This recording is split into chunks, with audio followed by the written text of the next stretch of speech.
Mm. Buenas tardes. Buenas tardes, ya les escuchamos. Buenas tardes. Gracias a Fundación Poma por esta oportunidad que nos brindan para poder compartir sobre un tema muy interesante y para el caso, pues, el hecho de encontrarnos con un diagnóstico tan impactante como lo es el autismo. El autismo, el impacto del diagnóstico en la familia. Realmente pues es algo que afecta bastante y por ende pues es importante conocer un poco al respecto. Y hay varias interrogantes que hay que contestar cuando nos enfrentamos a este diagnóstico. En primer lugar, podemos pensar en lo difícil que es esta situación, lo difícil que es afrontar un diagnóstico como tal. Y para el caso del autismo, que es una condición de vida que impacta profundamente a la familia, lógicamente es importante que como padres se tome el tiempo necesario para poder procesar dicho diagnóstico. Y ese tiempo es conocido psicológicamente como una etapa de duelo, algo que es muy normal, algo que es donde se afloran aquellos sentimientos más profundos al tener este diagnóstico. Pues nadie está preparado para recibir un diagnóstico tan fuerte como este y en especial cuando uno de nuestros hijos puede estar dentro del espectro. Por eso es importante buscar un espacio terapéutico, grupos de apoyo que nos hagan sentir acompañados, lo que nos permita poder afrontar con un poco más de serenidad la vida acompañado pues del autismo. Muchas veces nos preguntamos como padres, ¿por qué yo? ¿Por qué a mí? ¿Por qué a mi hijo? ¿Por qué a mi familia tenía que pasarle esto? Son interrogantes que realmente no tienen una respuesta tácita de cara a esta incertidumbre. Pero sí, lo que sí es importante recordar, nadie de la familia tiene la culpa. Esto es algo que viene por un orden o desorden genético, tal como la ciencia lo ha podido expresar en múltiples ocasiones. Por ello, es importante concentrarnos en lo que realmente va a ser la vida de esa personita y volvérsela lo más ameno o facilitarle las actividades de aprendizaje. Luego viene otra pregunta. ¿Cómo voy a abordar este tema con mi familia? ¿Cómo se lo explico? Porque no se haya por dónde comenzar. Bueno, sencillo. Usar un lenguaje claro. Hablar del tema de manera amplia y positiva. Eso es muy importante. No centrarnos en las necesidades o en los déficits, sino en la parte positiva, las fortalezas que dentro de un espectro del autismo se pueden tener. Aparte de eso, podemos preguntarnos, bueno, ¿y qué debo hacer? ¿Qué es lo primero que tengo que hacer? Informarse, leer, estudiar, intercambiar ideas con expertos, contactar especialistas en las diferentes necesidades que el niño vaya a presentar para poder orientarlo terapéuticamente, organizarle un programa terapéutico que realmente supla las necesidades que el niño va a ir manifestando, pero más que todo, crear rutinas estructuradas. ¿Cómo es eso?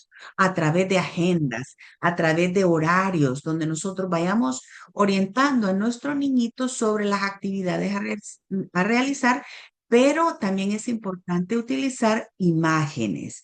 Recordémonos que las imágenes son una forma muy atinada de hacer llegar la información. Y al final de todo esto, nos podemos preguntar cómo será la vida de nosotros como familia y cómo será en especial la vida de mi hijo que está diagnosticado con TEA. Bueno, cada persona es única, es diferente y se debe tratar de potencializar sus habilidades, fomentar su independencia para poder asegurar un futuro lo más estable y brillante posible. Por esa razón es importante conocer mucho la opinión de expertos. Y dentro de la gama de profesiones que deben estar presentes está el área de psicología, un área de la salud que debe estar presente en cada caso porque ellos estudian a detalle lo que es la conducta, las emociones de las personas y cómo poder manejarlas en los diferentes contextos en que se pueda presentar. Por ello, vamos a acudir al apoyo de nuestra compañera y amiga, nuestra psicóloga Rocío Romero, a quien le cedo pues el espacio. Buenas tardes, un saludo para todos y agradeciendo la invitación y el espacio para poder dialogar acerca de un tema bastante importante y fundamental como lo es el autismo. Pero el autismo no solamente visto desde el diagnóstico que nos es entregado a través de un estudio profundo, sino desde la empatía, desde el apoyo y desde la convivencia diaria. Para hablar con claridad del autismo, tenemos que recordar algo bien importante. El autismo no es una enfermedad, por lo tanto, no se busca una cura. El autismo no aparece con vacunas y no desaparece con fármacos. Es una condición del neurodesarrollo en donde las personas o el cerebro de las personas con autismo procesa los estímulos y la información de una forma totalmente diferente. ¿Y por qué es un espectro? Es un espectro porque es como un arco iris con su gama de colores, tiene diferentes necesidades y no se presenta de la misma manera en todas las personas. Pueden haber dos hermanos gemelos con autismo, pero en ninguno se van a manifestar de la misma manera. Por ejemplo, podría ser que una persona con autismo tenga grandes habilidades para la comunicación verbal de manera fluida, pero puede tener algunas limitantes para procesar los estímulos del entorno o tener una memoria bastante buena y realizar incluso hasta operaciones matemáticas a nivel mental, pero tener lo que es una rigidez conductual que no le permite realizar cambios de manera rápida y pues a veces se le dificulta poder romper algunas rutinas. El DSM-5 define el autismo como un trastorno del neurodesarrollo que afecta la percepción del entorno, de su interacción social, su comunicación y su comportamiento. Su diagnóstico se basa en dos categorías fundamentales que aparecen en las primeras etapas del desarrollo, como lo son el déficit persistente en la comunicación e interacción social, donde se encuentra la reciprocidad socioemocional, aquella dificultad para poder mantener una conversación de ida y vuelta, poder compartir intereses o emociones o mantenerse en una interacción social, la comunicación no verbal, el hecho de no mirar a los ojos, el hecho de no utilizar los gestos para poder saludar o para poder realizar alguna expresión emocional. El desarrollo y mantenimiento de relaciones, donde se da una dificultad para poder regular su conducta en diferentes entornos a los cuales se expone. El número dos, patrones restrictivos y repetitivos de comportamiento, intereses o actividades, donde podemos observar movimientos y habla estereotipada, movimientos repetitivos, la necesidad por alinear juguetes, balancearse, aletear sus manos o repetir constantemente frases de forma ecolálica. Intereses muy restringidos, donde se fijan de forma intensa en algún tema específico o el uso de objetos o de juguetes de forma restrictiva. Hiper o hiporreactividad sensorial, la cual las sensaciones, ellos las logran procesar de una forma totalmente diferente, que podría ser indiferencia ante el dolor, la temperatura o la necesidad por ruidos fuertes o luces. Es importante también para seguir con paso firme hablando del autismo que logremos aclarar algunos mitos que a lo largo del tiempo se han venido manifestando y ellos pues se han convertido como una influencia no positiva para las familias o incluso se tienen conceptos totalmente erróneos de las personas con autismo. Uno de ellos es que las personas con autismo prefieren estar solas y que no sienten afecto. por el hecho de que se aíslan, se mantienen en sus intereses o no logran mantenerse en una interacción social. ¿Cuál es la realidad? Que el deseo de conexión y el afecto sí están presentes en ellos. El deseo de conectar con las demás personas está presente. El afecto está presente de una forma sincera, genuina y desinteresada. Lo que varía acá es la forma en cómo se expresa ese afecto. El hecho de que no se dé un abrazo, el hecho de que no se dé la mano o se responda a un saludo si hay lenguaje verbal, no significa de que hay un desinterés. Es una forma de autorregulación y una forma especial de expresarlo. Sé que muchos hemos tenido esa conexión en más de alguna oportunidad donde hemos visto una mirada, una sonrisa, un contacto visual esporádico y se siente esa conexión especial. Otro de los mitos es que el autismo se da por la frialdad de los padres durante la crianza. Ese mito está bastante relacionado a la teoría que se tenía hace mucho tiempo atrás sobre las madres hieleras o neveras, donde se consideraba que las madres no dotaban de suficiente afecto a sus hijos y por ende ellos se encerraban en sí mismos y desarrollaban el autismo. ¿Cuál es la realidad? El autismo es una condición, no es causado por el estilo de crianza o la falta de afecto o dinámica familiar. Tenemos hoy en fecha, por evidencia científica, que el autismo tiene su origen genético y todavía se sigue pues, en algunas investigaciones. Y lo que sí va a definir el estilo de crianza es la estimulación para poder potencializar habilidades en los niños, frenar esas habilidades porque a veces nos negamos a nosotros mismos que algo está sucediendo con nuestros niños. Las señales de alerta y el diagnóstico en el TEA, ¿por qué es tan importante?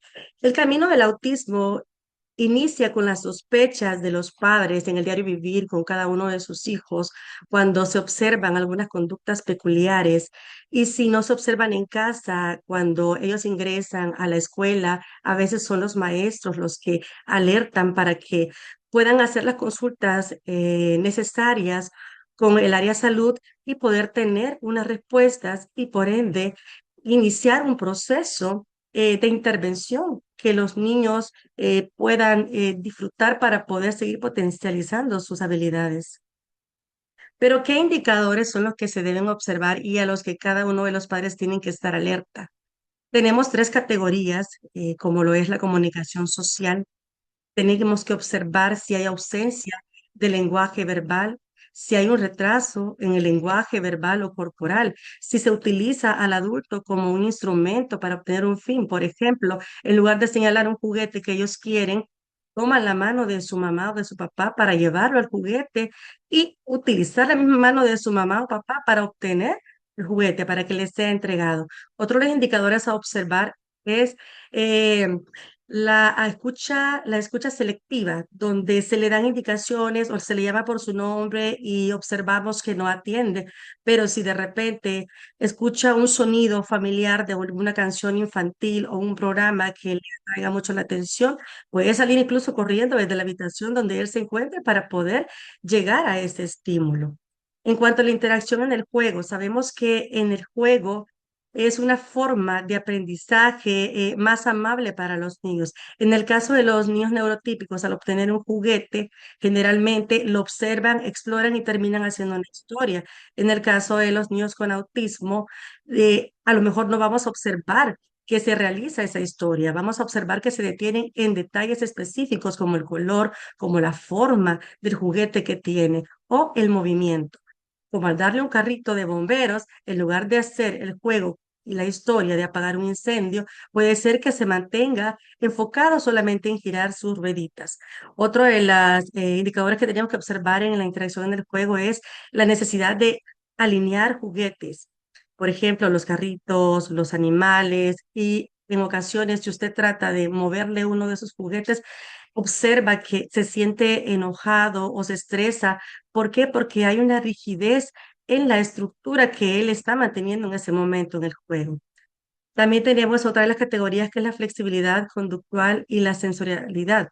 La flexibilidad conductual como la rigidez en rutinas, que tratan de mantener las mismas rutinas todos los días o incluso caminar por el mismo trayecto, si van al parque, pero si en algún momento, por alguna situación, hay que hacer un cruce en otra calle, vamos a observar que eso puede ser que les indisponga. ¿Por qué? Porque hay una rigidez y ellos tienen una estructura y les rompemos su esquema mental. En cuanto a la sensorialidad, la hipersensibilidad, en la cual podemos relacionarlo con el dolor, perdón, podemos relacionarlo con lo que son la necesidad de tener eh, por ejemplo, una caída en los niños, ellos no van a reaccionar al dolor, incluso a la temperatura. A veces también nosotros podemos observar con respecto a las texturas, cuando se ponen alguna ropa, se sienten un poco incómodos a la hora de comer, ¿verdad? Y luego tenemos la hiposensibilidad sensorial en la cual buscan estímulos que puedan generar la regulación que ellos necesitan, como saltar en los sofás, correr de una pared a otra y a veces hasta chocar porque están buscando un estímulo bastante fuerte, o en el caso de buscar sonidos estridentes o luces. Cuando hablamos de la importancia del diagnóstico, acá a veces los padres tardamos un poco para buscar como el apoyo que necesitamos porque pensamos que es algo que ya va a pasar, que es momentáneo, pero si nosotros observamos uno de los indicadores que acabamos de conversar anteriormente, es importante hacer las consultas, porque entre más temprano sea un diagnóstico, mucho mejor va a ser eh, la intervención que nuestro hijo va a recibir en algún momento, ¿verdad? Entonces, ¿qué es lo que nosotros aprovechamos? La neuroplasticidad, que es la capacidad que tiene el cerebro de poder adaptarse, de poder moldear, de poder regenerarse en un momento, evitando que hayan tanta rigidez en nuestros niños. En este caso, nosotros aprovechamos las primeras etapas, por ejemplo, de los 3 a los 4 años, que es donde van a manera más rápida el aprendizaje y por eso es que nosotros no podemos tardarnos mucho en buscar el diagnóstico. Luego tenemos la preparación para enfrentar el estrés y la frustración. Los niños en las primeras edades tienden a tener diferentes conflictos y no logran resolverlos de manera adecuada porque todavía no se han desarrollado aquellas habilidades para la autorregulación emocional. Pero si nosotros como padres tenemos ya una guía, una orientación, podemos brindarles alguna orientación mediante guías visuales que puedan llevarlos a una respiración para lograr la calma, utilizar algún material con texturas suaves que ellos pueden también utilizar en algún momento para autorregularse. Y luego el empoderamiento y seguridad en la familia. Eso nos da bastante seguridad como padres. ¿Por qué? Porque sentimos el apoyo, sentimos que estamos yendo sobre el camino en el cual tenemos que ir, porque una vez que nosotros conocemos realmente lo que es el autismo y nos agarramos de las manos de los profesionales que van a ir guiándonos paso a paso, tenemos las herramientas para poder ayudar y mejorar la calidad de vida de los niños. Ahora, el acompañamiento psicológico. ¿Por qué es tan importante el acompañamiento psicológico? El acompañamiento psicológico no solamente se refiere a que se trabaja con la persona con autismo, sino que también se trata de acompañar a la familia, que es la primera que recibe el impacto, y pasar todo ese proceso de duelo en el cual nos negamos al principio la realidad que tenemos enfrente. Y comenzamos a buscar culpables en ese momento, pero ahí es donde inicia ya el acompañamiento del psicólogo para poder superar cada una de esas etapas e iniciar ese proceso de recuperación y de apoyo para cada uno de los niños. El psicólogo no aísla a la familia, sino que lo toma como el principal grupo para poder ayudar a superar diferentes situaciones con las que se va a enfrentar a diario. Identifica necesidades y barreras. Es importante también por parte del psicólogo que logre identificar cuáles son aquellas necesidades que debemos comenzar a trabajar, como puede ser la autorregulación emocional, conductual, la comunicación, la interacción social, Y cuando ya tenemos detectadas cuáles son las necesidades, hay que buscar cuáles son las barreras, aquello que limita que podamos seguir avanzando, que podría ser una rigidez conductual o podría ser falta de estructuras o una orientación que no se le está brindando adecuadamente al niño.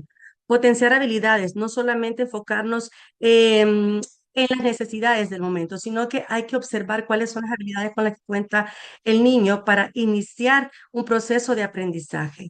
Enseñar herramientas funcionales a través de imágenes, paneles que puedan ayudar sobre todo a lo que es la autorregulación emocional, porque sabemos que es una de las áreas que es un poco más difícil de manejar con nuestros niños.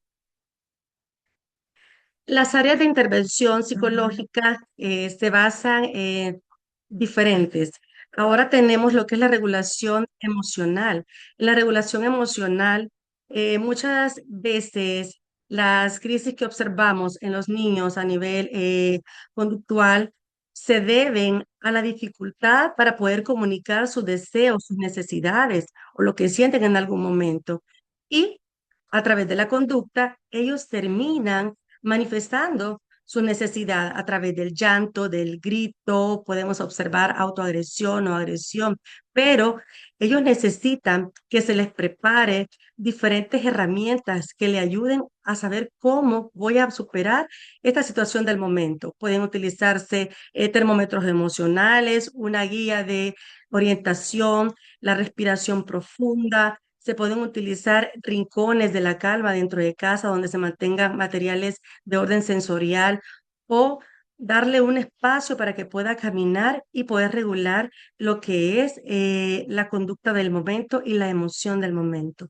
Habilidades sociales y de comunicación son tan importantes para que ellos puedan interactuar con las demás personas, enseñar lo que son las normas de convivencia, las pautas de interacción, cómo poder saludar a las demás personas, qué es lo que puedo hacer y qué es lo que no puedo hacer. Los niños necesitan de esa orientación porque de lo contrario va a ser más difícil su proceso de adaptación en entornos sociales. Autonomía funcional. Ayudarles a través de orientación visual cada uno de los pasos para realizar alguna actividad de vida diaria, por ejemplo, aprender a lavarse las manos, aprender a comer solos, vestirse, realizar diferentes actividades de vida diaria que nosotros buscamos siempre para fomentar esa independencia que es tan necesaria, que a lo mejor creemos que ellos pues la pueden desarrollar por sí solos, pero no, ellos necesitan siempre de una guía y una orientación, y si es visual, mucho que mejor. Ahora, ¿cuál es el rol de los padres y la familia? Los padres tienen un rol bien fundamental e importante, pues recordemos que los niños pasan la mayor parte de tiempo en casa y entonces en casa se deben de establecer diferentes pilares o diferentes estrategias para poderles ayudar a superar diferentes situaciones. Por ejemplo, uno de los pilares fundamentales es la estructura y orden. ¿Qué es lo que necesita mi hijo? Necesita estructuras en casa, que se delimiten espacios en casa. ¿Cuál es el comedor? ¿Dónde debe comer? ¿Cuál es la sala de juegos? ¿Cuál es el lugar de habitación? Porque ellos necesitan ese orden para tener una predictibilidad y una sensación de seguridad a través de esa estructura. Necesitan agendas visuales que se les anticipe qué es lo que van a hacer durante el día, a qué horas se levanta, a qué horas se baña, a qué horas va a tomar su desayuno y así a lo largo del día necesita que se le estructure de esta manera con una agenda visual. Anticipación. Si tenemos ya una rutina que todos los días vamos a estudiar, pero de repente puede ser que uno de esos días no hay una actividad en clase, por decirlo, si el niño va a clases, hay que anticiparle, ¿verdad? Tal fecha no vamos a ir por esta razón. ¿Por qué? Porque lo vamos a tomar por sorpresa el día en que no lo llevemos y eso puede generar un conflicto y por ende el niño se va a frustrar, se va a enojar y vamos a tener una desregulación emocional. Establecimiento de límites. Son muy importantes trabajarlos en casa porque ellos necesitan una orientación de lo que se puede hacer y de lo que debemos evitar hacer. ¿A través de qué? A través de paneles donde se muestren conductas adecuadas y conductas que debemos evitar. Por ejemplo, si queremos que el niño guarde silencio en algún momento, lógicamente vamos a colocar un panel donde está una imagen que le muestra que guardemos silencio. Y otra donde el niño está gritando, pero ahí podemos ponerle lo que es un icono de alto que le estamos orientando al niño que no es la conducta que debe manifestar.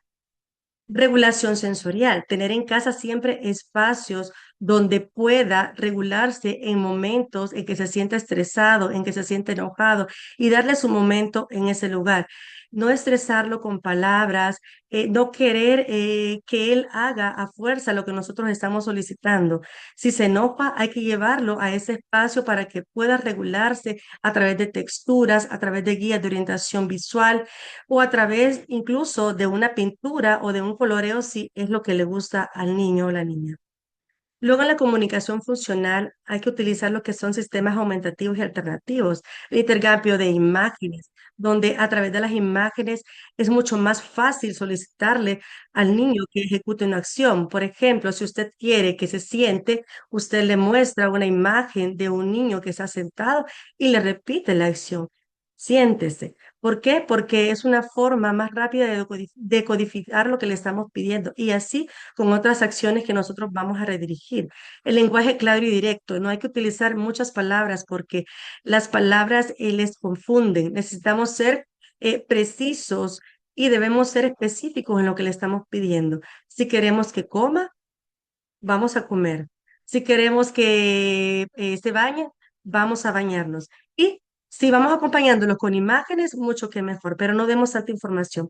Dar tiempo al procesamiento. Si usted le hace una pregunta, es importante que le dé tiempo, no le presione, porque tarda en procesar lo que usted le está solicitando en el momento. Y si requiere de un apoyo adicional para comprender lo que usted le está diciendo, entonces utilicemos el apoyo visual también o el modelaje. Validación emocional. Es importante validar cada una de las emociones. Ninguna emoción es mala. Todas las emociones se deben de vivir. Lo que tenemos que enseñar es cómo se regulan, es cómo debemos nosotros expresar el enojo. Si es a través de gritar o a través de lanzar un objeto o es a través de utilizar una técnica de respiración o una técnica de autocontrol como lo es el semáforo, el autoabrazo y otro tipo de técnicas que ayudan a expresar esas emociones de una forma asertiva.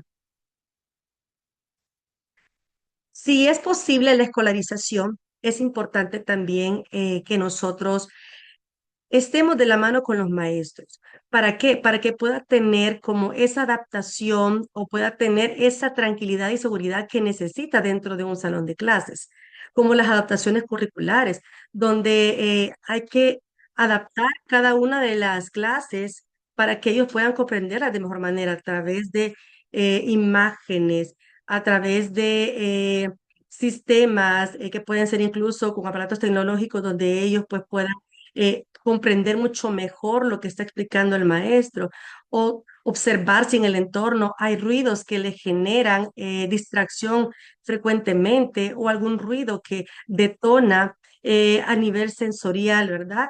Y que necesita la autorregulación. Entonces hay que hacer adaptaciones curriculares y hay que estar en constante comunicación con los maestros. Mediación en la interacción. Es importante que se haga como grupos de trabajo donde siempre haya un mediador y lograr incorporar al estudiante para que pueda interactuar adecuadamente o participar, pero apoyado con un mediador. Empatía, que los compañeros también logren comprender las diferencias de cada uno de los niños y que logren aceptar cada una de ellas y convertirse en un apoyo en los momentos que lo necesita. Círculos de intereses compartidos. Si al estudiante le gusta hablar mucho de los animales salvajes, pues algunos de los compañeros también le gustan, incluso pueden hacer un grupo donde en algún momento del recreo o de la clase se les pueda permitir ese espacio para que se pueda sentir tranquilo y cómodo también en el centro educativo. Y el fomento de la autonomía. Cuando hablamos del fomento de la autonomía, hablamos de dividir las tareas. Si vamos a enseñarle a que se cepille los dientes, es importante dividirlo por pasos, a través de secuencias visuales, donde le mostramos que primero buscamos el cepillo, ponemos agua al vaso, luego comenzamos a cepillarnos y cada uno de los pasos. Y así, en cada una de las habilidades que usted le va a enseñar, tiene que hacerlo a través de secuencias visuales. Habilidades de la vida diaria, que aprenda también a vestirse, que aprenda a ordenar su cama, que aprenda a guardar sus juguetes, dependiendo la edad que el niño tenga. Evitar la sobreprotección, dejarlo que se equivoque, dejarlo que intente realizar una actividad una y otra vez, aunque se enoje, aunque se estrese. Si esto pasa, tenemos ya herramientas de cómo ayudarle para que se pueda autorregular. Y la toma de decisiones es importante también para la independencia, que aprenda a tomar decisiones, como por ejemplo, qué camisa se puede poner este día. Y usted puede colocarle dos camisas de las que él tiene para que él pueda agarrar una y elegirla. O eh, zapatos o un plato donde va a comer o qué es lo que quiere comer, ¿verdad? Lo importante es hacerle ameno cada uno de los días a nuestros niños. ¿Por qué? Porque ellos necesitan de la comprensión, necesitan de estrategias. No se trata de que vamos a quitar el autismo, se trata de que vamos a ayudarles en este proceso para que ellos puedan día con día enfrentar cada uno de los desafíos que el entorno está exigiendo. Y como padres tenemos la responsabilidad de meternos de lleno en ese proceso de enseñanza y aprendizaje. Vamos a continuar con el tema y vamos ahora a darle paso a la licenciada Ana Delmi para que continuemos. Muchas gracias. Vamos a tratar de resumir lo más rápido que podamos porque el tema es bastante amplio. Cuando tenemos un hijo con autismo, toda la familia pues es impactada, pero generalmente hay alguien que se encarga en el cuidado de la persona.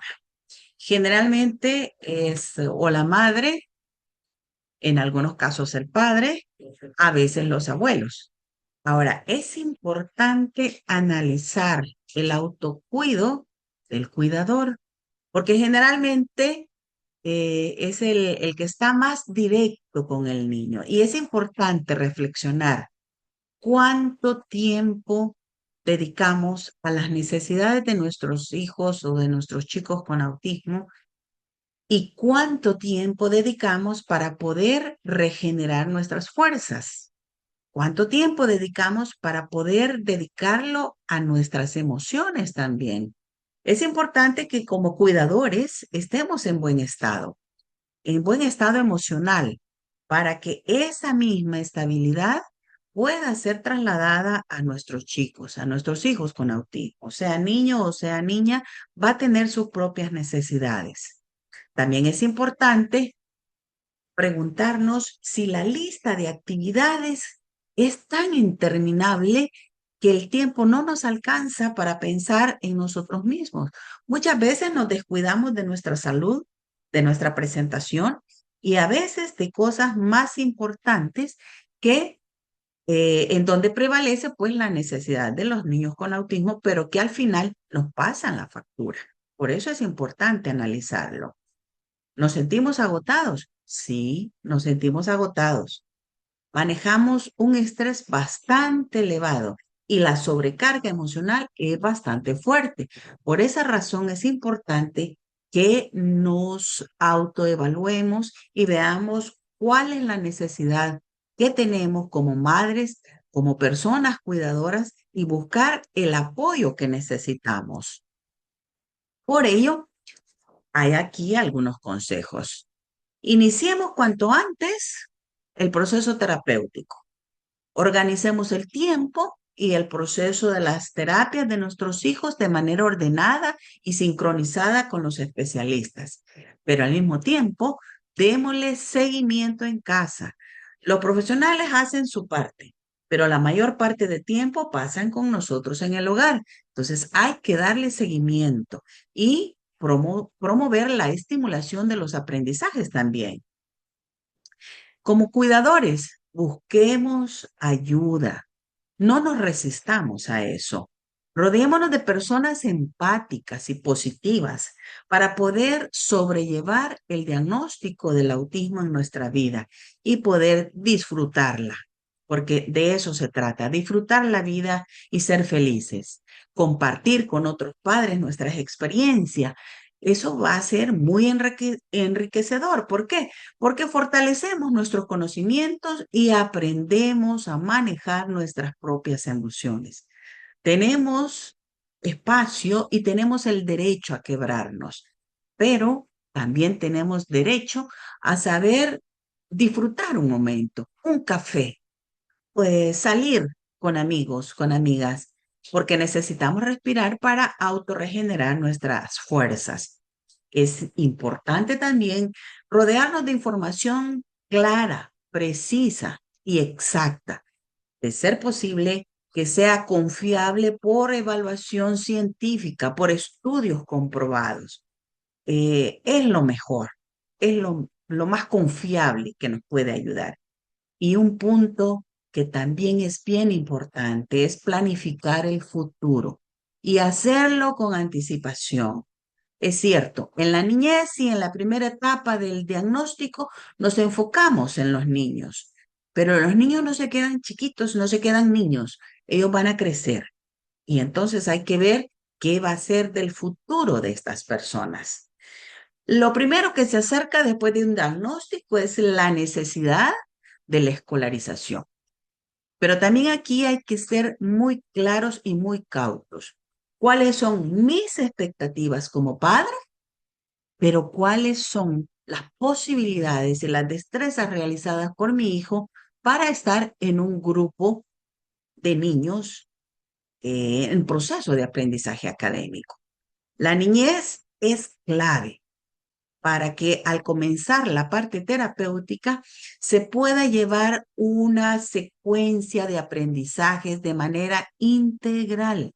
Eso significa su apoyo psicológico, su apoyo terapéutico en todas las fases que sean necesarias, desarrollo psicomotor, el desarrollo de su autonomía y muchas otras cosas más. ¿Por qué? Porque todos esos múltiples procesos terapéuticos y aprendizajes preescolares van a ayudar para un buen desarrollo de ser posible estar escolarizados y estar en grupos de aprendizaje. Pero no se nos va a quedar en la etapa de la infancia. Llegados los 8, 10, 12 años, estamos ya entrando a otra etapa, que si estamos dentro de una escolarización, también es importante reconocer que los docentes deben estar preparados previamente para poder hacer una inducción apropiada con los compañeritos, porque a medida que el niño va creciendo, va necesitando más apoyo, respeto y empatía definitivamente, porque va a tener algunas dificultades. Va a necesitar más tiempo para procesar la información de una clase o probablemente en automático haga preguntas que para el resto de la clase puedan ser pues obvias. Allí es donde más se necesita la comprensión. El docente debe de realizar adecuaciones curriculares para que realmente sea una educación inclusiva, tomando en cuenta el nivel de aprendizaje. Estamos en primero, segundo, tercer grado. ¿Cómo se va a abordar algunos temas? No solamente son los maestros los que deben apoyar, también los centros educativos deben de contar con espacios que permita a los niños que tienen necesidades específicas, como en el autismo, para poder tener momentos de relajación, para tener canales donde puedan ellos evacuar aquellas emociones que son bastante difíciles ya para ellos. Y aparte de los espacios, también contar con profesionales de apoyo especializado, donde lo ideal es que haya por lo menos un psicólogo por cada centro educativo para que esta persona con su profesionalismo pueda apoyar. Y así el niño va a ir creciendo y va a poder ir solventando las necesidades según su edad. Cuando ya estamos en la parte de la adolescencia, nos vamos a enfrentar a ciertos aspectos importantes. Los cambios fisiológicos y las emociones que a veces se encuentran un poco alteradas se vuelven muy frecuentes. Allí es donde los padres necesitan de mucho apoyo, de mucha orientación, porque a veces no se sabe cómo abordar esos momentos tan críticos. Se necesita que haya un apoyo constante para la familia y de manera profesional. También como padres tenemos que aprender cómo es que nuestros hijos pueden canalizar sus necesidades sensoriales. Por ende, somos los padres, los mayores observadores, y tenemos que hacernos de todas aquellas técnicas necesarias para poder apoyarlos. Pasada la adolescencia y entrando a la adultez, enfrentamos otra etapa crítica. Por ejemplo, su autonomía, su independencia. ¿Cómo va?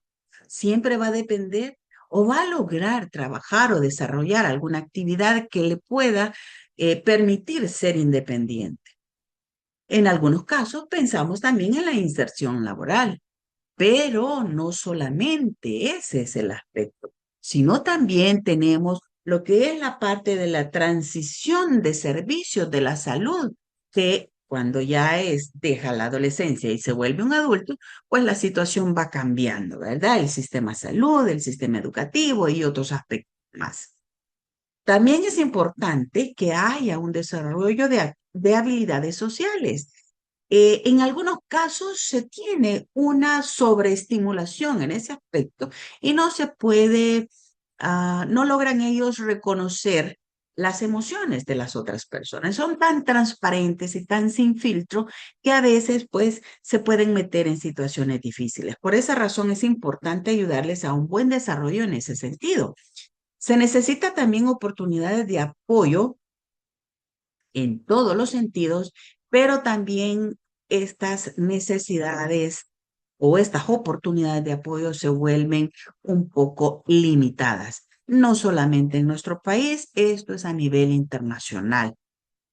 Cuando ya estamos en la etapa de la adultez, un tema poco abordado, casi nadie lo quiere ver, es la etapa de la vida más larga y es cuando realmente, si hemos logrado la autonomía, vamos a ver cierto nivel de desarrollo y cierta calidad de vida en ese aspecto.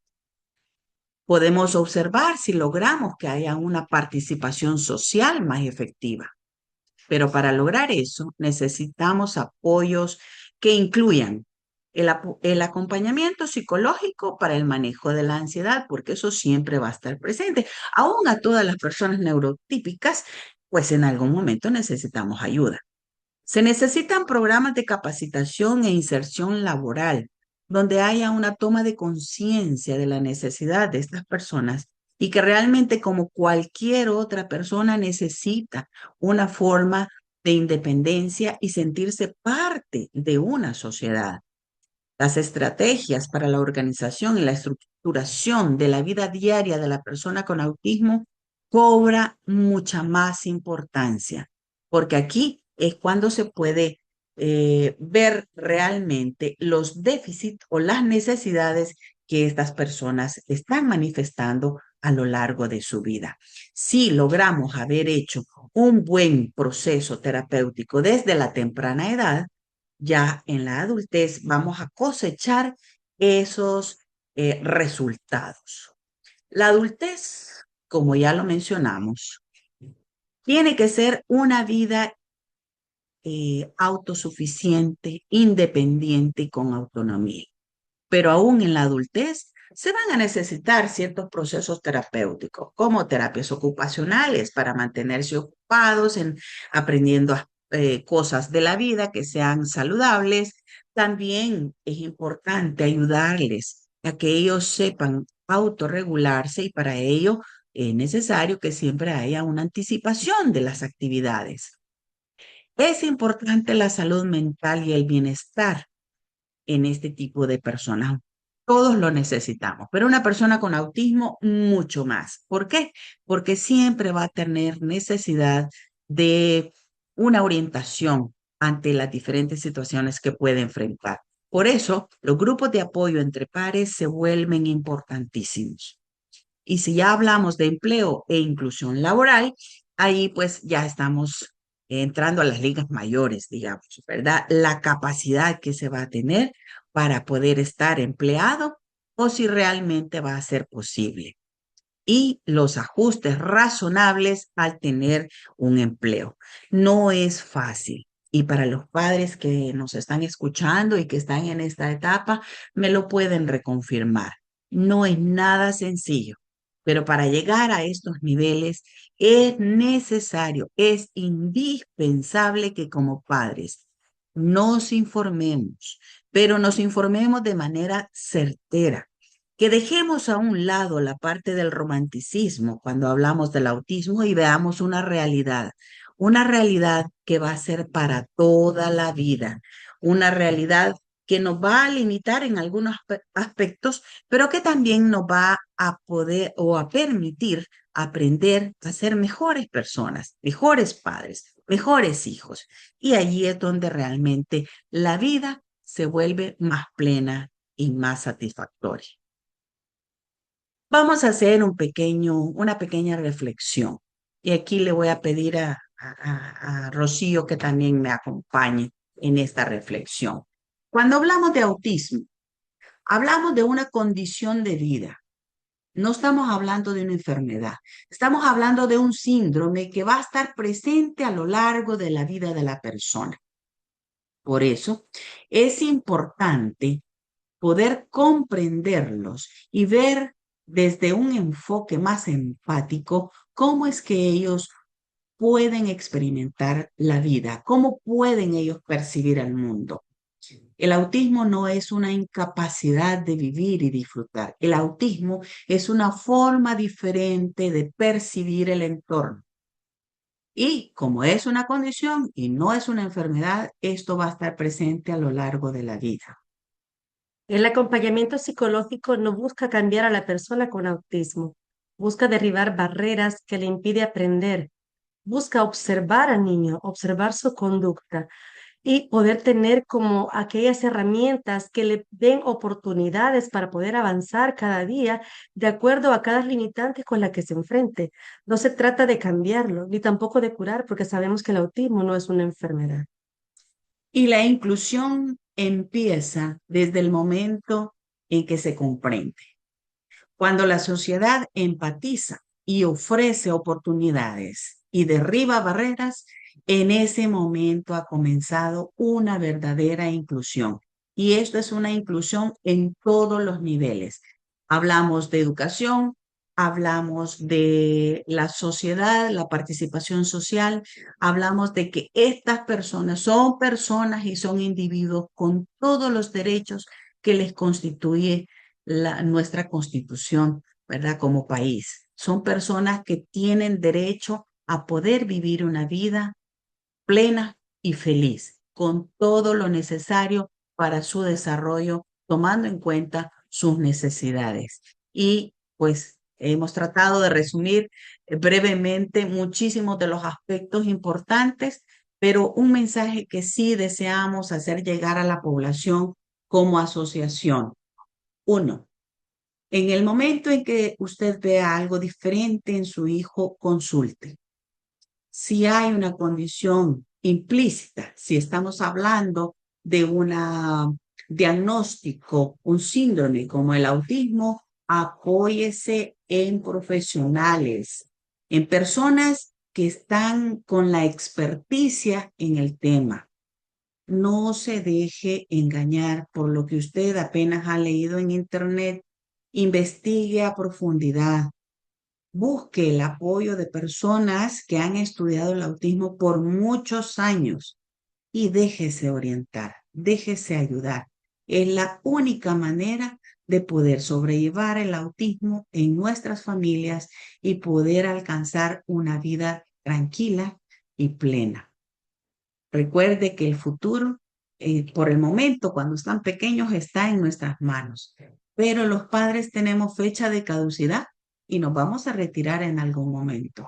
Tenemos que dejar a nuestros hijos lo mejor preparados posible y aportar a la sociedad para que sea una sociedad más justa, más empática, y más tolerante, que va a dar como resultado una verdadera inclusión. Dejamos nuestra información para alguna consulta o para lo que pueda servir. Evelyn, regresamos contigo. Muchísimas gracias, de verdad apreciamos mucho toda la información que nos han dado. Sin duda son herramientas que nos sirven a todos, como ustedes decían también, para ser mejores como sociedad, para ser más inclusivos y para ser más empáticos. Si alguien tiene preguntas, las puede dejar en este momento en el chat. Y por aquí, bueno, una de las preguntas también era si vamos a compartir el contenido por correo. Sí, lo vamos a enviar tanto la presentación como la grabación de esta masterclass al correo con el que ustedes se registraron. Les vamos a hacer llegar este contenido. Por aquí nos mencionaba alguien, tengo un hijo con Asperger, tiene 15 años y está en la etapa que... Uy, lo perdí. Em, Aquí está. Gracias, en la que me dice que tiene necesidades de una pareja que me sugieren. Muchas gracias. Tiene 15 años. Sí, que las necesidades emocionales y fisiológicas, perdón, van a estar presentes siempre, ¿verdad? Por ello es importante hablar con nuestros hijos de manera clara y precisa sobre cada etapa de su desarrollo. Sí, sentir la necesidad de una pareja es normal y especialmente cuando hablamos de un adolescente que pues siente muchas emociones profundas, ¿verdad? Y siente la necesidad de experimentar lo que es una relación de pareja. Como personas neurotípicas sabemos la situación tan normal que es esa, pero también el riesgo que eso conlleva, ¿verdad? Por eso es importante hablar con nuestros hijos de acuerdo a su edad y a sus necesidades y exponerles cuán necesario puede ser versus la responsabilidad que eso conlleva. Si está en una edad apropiada para un noviazgo o si todavía es menester esperar un poco más. Una persona con autismo leve es muy clara y muy enfática en sus necesidades. Y así, con esa misma claridad, hay que hablar de los temas ampliamente. Algo también importante es que ellos sepan que están dentro del espectro del autismo, porque muchas veces así se comprenden un poco más. Y por ende, hablar con ellos sobre sus cambios y sobre las necesidades que a lo largo de su vida va a experimentar. Algo que le puede preguntar es, bueno, para tener novia, necesitas un poco de dinero, ¿cierto? La vas a invitar a comerte una paleta, un sorbete o algo, la vas a querer llevar al cine. ¿Ya trabajas para tener ese dinero? Lógicamente, pues va a haber una respuesta, ¿verdad? Tal vez le diga no. Entonces, quizás no sea el momento de tener novia. Tal vez habría que esperar un poco más. O sea, hay que ser muy empáticos a la hora de hablar de estos temas porque son temas muy especiales que están muy ligados a la parte emocional y sentimental y hay que trabajarlos con mucho respeto sin fomentar un líbido extremo, pero con respeto en todo ese sentido para hacerlos, mejor dicho, razonar sobre la etapa de la vida en que están y que esas necesidades son válidas, pero que tal vez no sea el momento más apropiado. Porque también hay que tomar en cuenta la niña o la novia que quiera acercarse, pues será una persona que le va a comprender con su condición, va a respetar sus necesidades, qué es lo que pudiera pasar. Surgen muchas incógnitas que hay que hablarlas con la persona directamente, pero de manera respetuosa y muy empática. Muchísimas gracias. Tenemos varias consultas ya. Quisiera saber si ustedes cuentan con una cartera de médicos, ya que necesito un neurólogo pediatra. Sí, hay médicos que nos apoyan, ¿verdad? Y bueno, los neurólogos pediatras, pues en su mayoría están capacitados para apoyar, ¿verdad? a las personas que andan buscando un diagnóstico y pues hay una guía, ¿verdad? De neurólogos pediatras que están bastante como le dijera, en boga, ¿verdad? No quisiéramos dar nombres específicos, pero sí podemos decirles que sí hay bastantes neurólogos que están trabajando este tema del autismo, son muy buenos a nivel de país, ¿verdad? Y gracias a Dios, pues ya contamos con más médicos que están enterados de este tema y que les interesa mucho, ¿verdad? Sí hay varios médicos que están trabajando el tema que les podrán ayudar con muchísimo gusto. Voy a unir unas preguntas. La primera es, ¿a qué tiempo me pueden dar un diagnóstico de autismo? Y si percibo algo diferente en mi hijo, ¿cómo debo proceder? ¿Con quién debo consultar? ¿Con el pediatra? ¿O qué médico sería el indicado? Si ve algunas diferencias en el niño a temprana edad, por ejemplo, que lo llama por su nombre y no atiende, que corre en puntitas, que cuando se emociona aletea sus manitas, ¿verdad? Que cuando le pedimos que realice alguna actividad, pues aparentemente como que no escucha. Sin embargo, cuando escucha un programa de televisión que le gusta, pues sale corriendo a la televisión, ¿verdad? Porque es un tema de su interés. Hay que poner atención a esas cosas.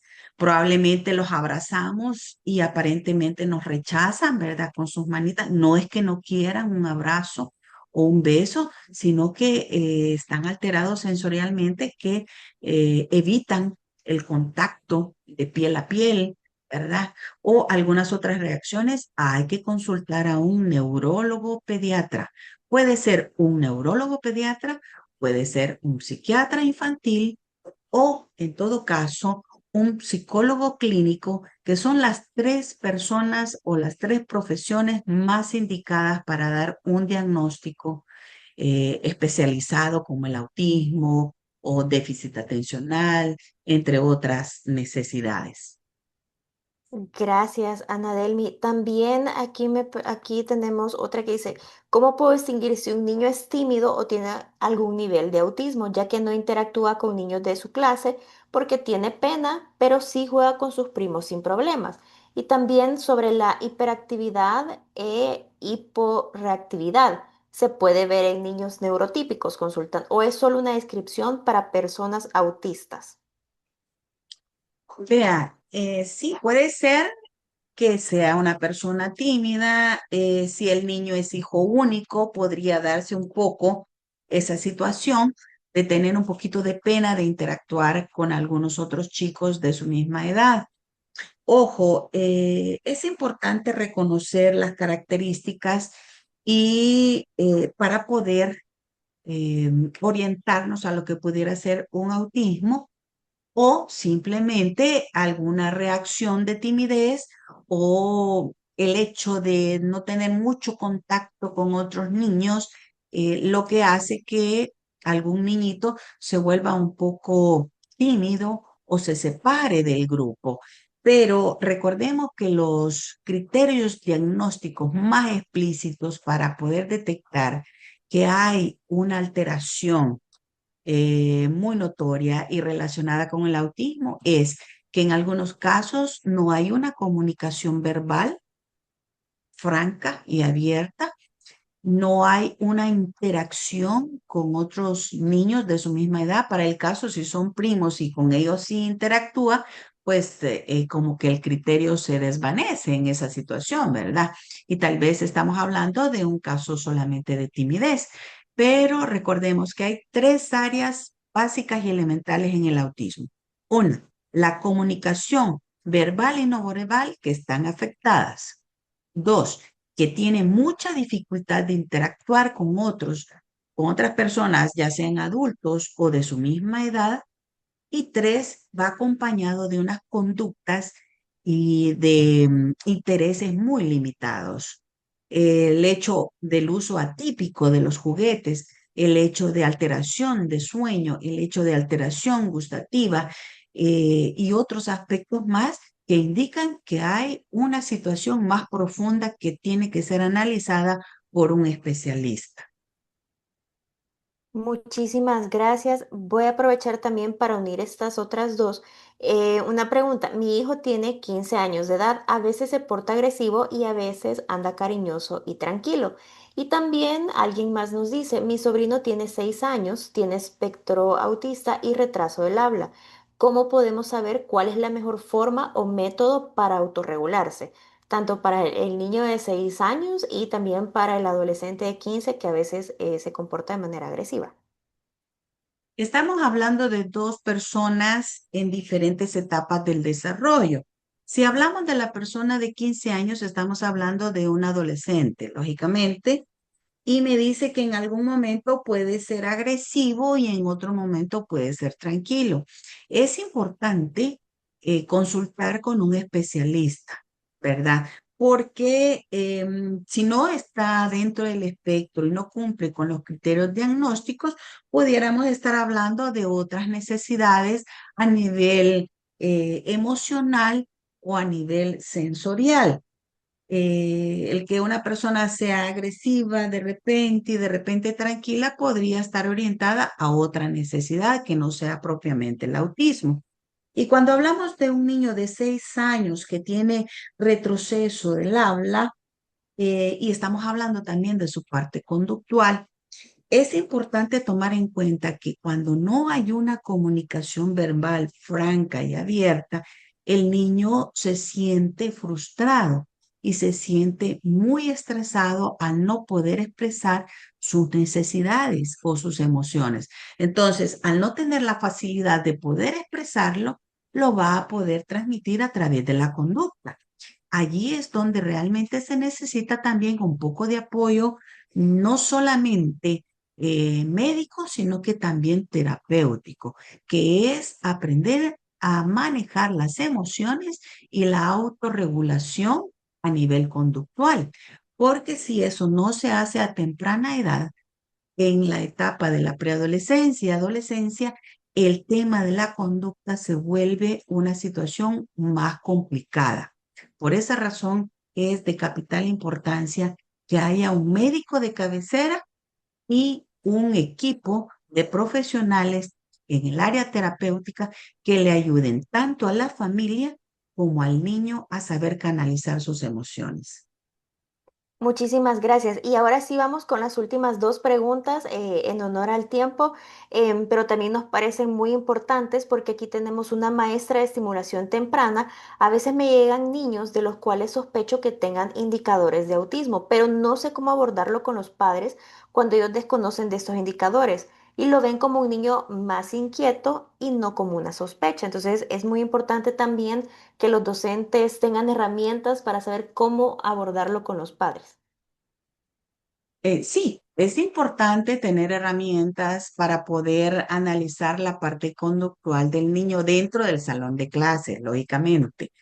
Pues el déficit atencional es un punto que detona casi siempre, pero si estamos hablando de una maestra de educación inicial, los niños cuando vienen de casa y no tienen esa estructura de aprendizaje podrían manifestar algunas conductas que se salen del entorno escolar.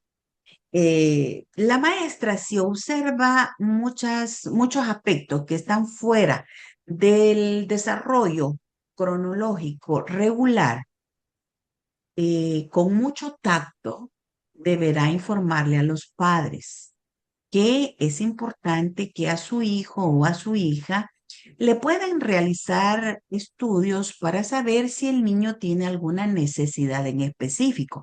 Tiene que hacerlo de manera muy empática, muy amable y saberlo exponer porque generalmente los padres tienen esa dificultad, ¿verdad? La aceptación de una necesidad que puedan manifestar sus hijos muchas veces es algo complicado y a la primera de cambio está la etapa de negación, ¿verdad? No puede ser que mi hijo esté así, yo no creo, si todos los niños son inquietos y bueno, empiezan a justificar muchas veces las necesidades que se observan.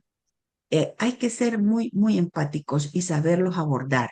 pero sí es importante y es parte de la responsabilidad de la docente expresarlo, porque es una manera de advertir a la familia que hay una necesidad y que esa necesidad debe ser atendida por profesionales especializados en el tema. Cuanto más temprano se atienda esta necesidad en la edad del niño, sí se va a poder desarrollar aquellas habilidades que tal vez necesitan alguna estimulación para poder desarrollarse adecuadamente. Muchísimas gracias y antes de dar paso a la última consulta, también quiero compartir nuevamente el contacto para que lo puedan tomar en cuenta. Aquí en la página autismoelsalvador.org pueden encontrar también las redes sociales de la asociación para que puedan comunicarse con ellos y también externarles más preguntas, más consultas que tengan al respecto. Y la última es, tengo un hijo de 13, 14 años con autismo funcional. ¿Dónde podemos ser parte de algo donde nos apoyen y que incluyan un poco más a los adolescentes, no solo a los niños pequeños? Sí, vea, grupos de apoyo son bastante limitados, especialmente cuando hablamos de adolescentes y adultos, porque generalmente cuando ya se está en una etapa de adultez o de adolescencia, estamos en etapas un poco, digamos, un poco controversiales, pero los padres hemos alcanzado cierto grado de madurez. Entonces, solemos generalmente volvernos más independientes y resolver los problemas de nuestros hijos con apoyo tal vez de instituciones o a nivel de grupos de deportivos, de grupos que se dediquen al arte, pero que a veces es bastante difícil que haya una empatía y un respeto. Algunas familias pues consideran mejor mantenerse al margen y procurar hacerles un grupo pequeño de compañeros, de amigos que puedan compartir, precisamente por el hecho de que las personas con autismo son altamente vulnerables y porque nuestra sociedad no está educada ni preparada para respetar a las personas que son diferentes. Aún en nuestro país adolecemos de mucha educación al respecto. Tenemos el caso de padres recién diagnosticados que por su misma resistencia a un diagnóstico, pues actúan a veces de manera un poco prudente. Tenemos el caso de papás que tenemos a adolescentes que a veces creemos saber mucho y nos equivocamos porque todos aprendemos cada día algo nuevo. Y estamos lo que tenemos adultos que también vamos viviendo sobre otra realidad y a veces creemos que sabemos todo, pero realmente no es así. En el autismo, todos los días se aprende algo nuevo y cada niño, niña, joven o adulto nos enseña muchas cosas nuevas en las diferentes etapas de la vida, de las emociones de estas personas, motivo por el cual si nosotros motivamos a que las personas que tienen hijos con autismo sean unidos, sean respetuosos y, y no aquello de tanta competencia, ¿verdad? De tanta búsqueda de ser los mejores, sino que ser más humanos y servirnos de apoyo unos a otros sin entrar en conflicto por tantas cosas que nos pueden hacer diferentes, como temas políticos, temas de religión, temas de profesión, qué sé yo, tantas cosas que a veces nos vuelven un poco indiferente a la necesidad de los demás. Somos padres, tenemos hijos con autismo y lo mejor que podemos hacer es respetarnos, apoyarnos y ser parte de una sociedad que cada día aprenda un poco más y se vuelva más sensible para las personas que tienen necesidades específicas. Y el autismo necesita de mucho apoyo. Y al hablar del autismo, también pedir de favor que se haga de una manera respetuosa y de apoyo, no para destruir, sino para construir. Estamos viendo que nuestro país está cambiando un poco su imagen. Nosotros como sociedad también tenemos que hacer eso y mucho más cuando estamos muy de cerca con la discapacidad. Y cuando hablamos de autismo, hablamos también de discapacidad. Aunque haya mucho talento, siempre hay algo en lo cual se necesita orientación. Como dije, Evelyn, el tema del autismo es amplísimo y podríamos hablar desde diferentes aspectos, desde la familia, desde las organizaciones, desde las instituciones, desde el Estado, probablemente, desde el área escolar, como también desde el área de empleo, ¿verdad? Eh, si todos colaboramos, pues podemos hacer de esta vida un poco mejor para las personas que tienen necesidades específicas. Así es, de verdad agradecemos muchísimo. Sé que podríamos seguir hablando, pero en honor al tiempo vamos a cerrar este espacio. Como les decíamos al inicio, vamos a enviarles todo el material. Están las redes sociales de la asociación, ustedes pueden encontrarlos en Instagram, en Facebook. Aquí teníamos un comentario que dice, expresa el miedo también que siente de cuando su hijo llegue también a esa edad y siente que el mundo se le cae. Y es aquí donde también entramos el resto de personas para hacer una sociedad más empática, más inclusiva. Es muy importante, todos aprendemos algo nuevo cada día y esto de verdad que apreciamos mucho el tiempo de ustedes como asociación y de todas las personas que se unieron a este espacio de Masterclass. Recuerden que este es un espacio bimensual, los esperamos dentro de 2 meses con nuevos temas también muy importantes. Agradecemos mucho que se unieran esta tarde, noche y los esperamos en nuestra próxima masterclass. Que tengan todos una feliz noche. Feliz noche. Gracias, Fundación. Chao. Gracias a ustedes. Adiós.